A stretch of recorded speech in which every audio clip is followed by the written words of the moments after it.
আজই ডাউনলোড করুন আর এনজয় করুন আপনার পছন্দের শো। একটাকেও তোদেরকে যদি আমি কিঞ্জলের পেছনে দেখেছি, সবটাকে প্রাণে শেষ করে দেবো। বেরিয়ে এখান থেকে। দাঁড়ান মানে? আপনারা দেখতে পাচ্ছেন না যে উনি অজ্ঞান হয়ে গেছেন? ওনাকে নিয়ে আমাদের এক্ষুনি যেতে হবে। শুনুন, ওঠা, ওকে ওঠাও। আরে বাবা, ও আমাদের লোক, অসুস্থ হয়েছে, আমরা বুঝে নেবো। আপনারা জানতো ও আমার ভাই, আমার বাড়ির লোক, আমি ওকে বাড়িতে নিয়ে যাবো। সরে যান আপনারা। আমি এতদিন ধরে পুষলাম, আর আজ এসে আপনারা বলছেন ও নাকি আপনাদের বাড়ির ছেলে।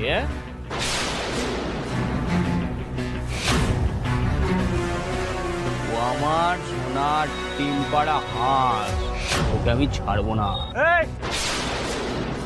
সাবিনা মানে কি? সাবিনা মানে কি? ইয়ার কি হচ্ছে? এমন পিটাবো না সবকটাকে। তুই চুপ কর, আমার কথাটা শোন। দাদা, আপনারা কেন এরকম করছেন? আপনাদের টাকা লাগবে তো? বেশ, আমরা দেব। না না না, টাকা কেন দিবি? টাকা, কোনো টাকা পয়সা দেওয়া হবে না। ও আমাদের ফ্যামিলির লোক, ওকে ফ্যামিলিতে ফিরিয়ে নিয়ে যেতে এসেছি। টাকা না দেবো? হ্যাঁ, চল বেরো।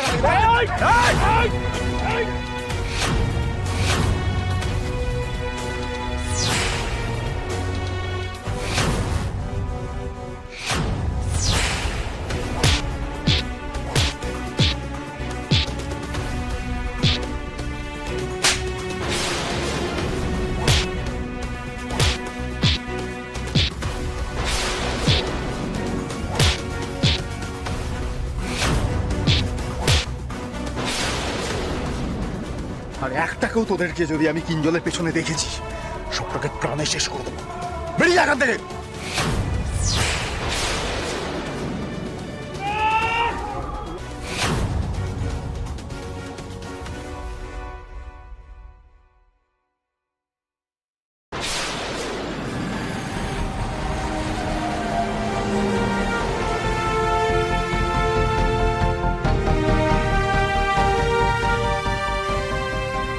কিঞ্জলের কাউকে মনে নেই, শুধু শ্যামলীকে মনে আছে।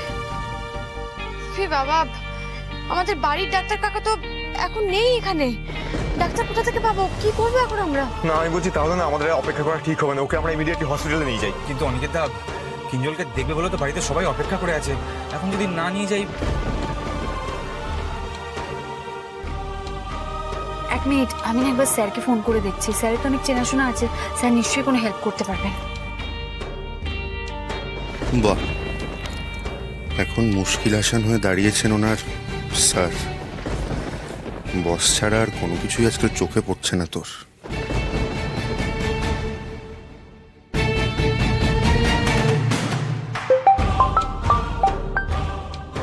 হ্যাঁ প্রিয়া, বলো, তোমার ভাইকে পাওয়া গেছে? হ্যাঁ স্যার, বলছি আমি কিঞ্জলকে পেয়ে গেছি, কিন্তু একটা প্রবলেম হয়ে গেছে। এর মধ্যে এই খবরও পৌঁছে গেছে? দারুণ। সমস্যা? কি সমস্যা বলো? আসলে স্যার, ও আমাদের কাউকে চিনতে পারছে না। শ্যামলীর দিকে শুধু চিনতে পেয়েছে, তারপর একটা রিয়াক্ট করে অজ্ঞান হয়ে গেছে। আমরা না কনস্ট্যান্ট ওর জ্ঞান ফেরানোর চেষ্টা করছি, কিন্তু কিছুতেই জ্ঞান ফিরছে না ওর। তাহলে তাকে ইমিডিয়েটলি হসপিটালে নিয়ে যাও। আসলে স্যার, ওখানে একটা প্রবলেম হয়ে গেছে। বাড়িতে না সবাই ওর জন্য ওয়েট করছে, আর আমাদের যে ফ্যামিলি ফিজিশিয়ানটা আছে তিনিও আউট অফ স্টেশন হয়ে গেছে। বলছি, আপনার কাছে কি কিছু সোর্স আছে, মানে কোনো ডক্টর কি আপনি আমাদের রেফার করতে পারেন? ওকে ওকে ওকে, আমি বুঝতে পেরেছি, আর কিছু বলতে হবে না। হ্যাঁ, আমার পরিচিত আছে, তুমি একদম টেনশন করো না। এই শহরের সব থেকে বড় নিউরোলজিস্ট আর এমডি দুজনেই আমার খুব পরিচিত। আমি এক্ষুনি ওনাদের নিয়ে তোমার বাড়িতে আসছি। আসলে স্যার, আমি তো জানি আপনি কত বিজি আছেন, আপনাকে না আসতে হবে না। আসলে আমিও তো অফিস যেতে পারছি না, আপনার নিশ্চয়ই অনেক কাজ আছে। আপনি যেটুকু করলেন তার জন্য thank you so much sir. It's my pleasure. যদি আর কিছু প্রবলেম হয় তাহলে কিন্তু জানাবে। হ্যাঁ স্যার, বলবো। ঠিক আছে স্যার, আমি রাখছি।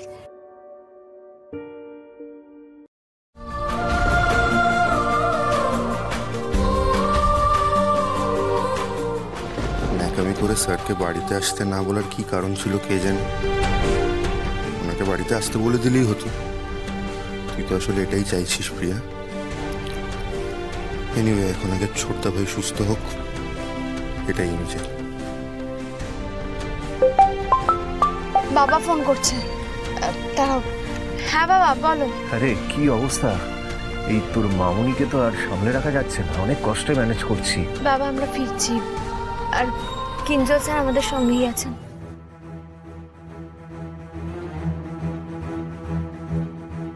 তোরা কিঞ্জলকে পেয়েছিস?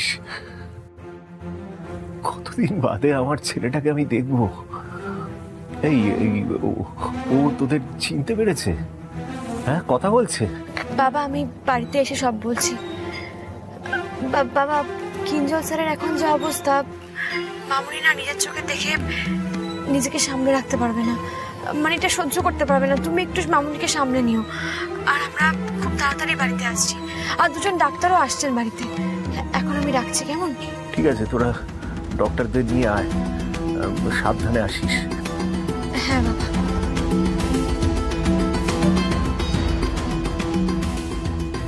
কিঞ্জলকে পাওয়া গেছে।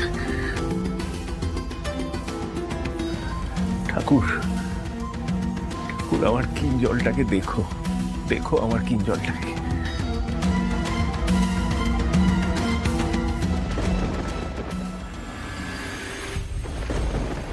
এটা আমি কি শুনলাম? শ্যামলীরা কিঞ্জলের খোঁজ পেয়ে গেছে। ইনফ্যাক্ট এখন কিঞ্জলকে নিয়ে ওরা বাড়িতে ফিরছে। নিজেরা তো এতদিন জানতো কিঞ্জল মরেই গেছে। যদি অরুণাভ সত্যিটা না বলতো, ওরা টেরই পেত না কিঞ্জল বেঁচে আছে না মরে আছে। যার জন্য ঘরের ছেলে ঘরে ফিরছে, আজকে সেই সারা জীবনের মতো জেলে পচে মরবে। এদের কোনো ভ্রুক্ষেপ নেই। অরুণাভ সত্যি কথা বলেছে এবং তারপরে ওর যাবজ্জীবন হয়েছে। আজ এই প্রেগনেন্ট অবস্থায় আমাকে আমার স্বামীর থেকে দূরে থাকতে হচ্ছে শুধুমাত্র এই বাড়ির লোকেদের জন্য। এই বাড়ির লোকেদের জন্য আমার সন্তান কোনও তার বাবাকে চিনবে না। না, সেটা আমি কিছুতেই মেনে নেব না। আমাকে একবার অরুণাভকে ফোন করতে হবে, ওকে সবটা জানাতে হবে। ওকে কি করে জেল থেকে বের করব, ওর শাস্তি কম করবো, সে উপায় আমাকে ভাবতে হবে।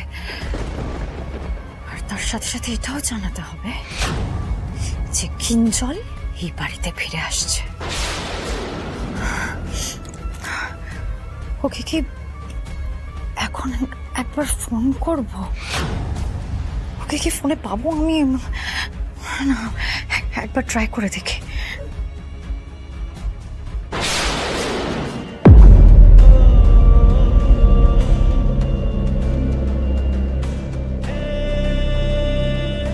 কখন জ্ঞান ফিরবে কিঞ্জল স্যারের? এবার কিন্তু আমারও খুব চিন্তা হচ্ছে। ওইদিকে মামুনের যা অবস্থা, কিঞ্জল স্যারকে দেখা মাত্র কিভাবে অজ্ঞান হয়ে গেল। বাবা আছে মামুনির সাথে, মামুনিকে নিয়ে এখন বলবো না। ওর জ্ঞানটা কখন ফেরে সেটাই দেখার।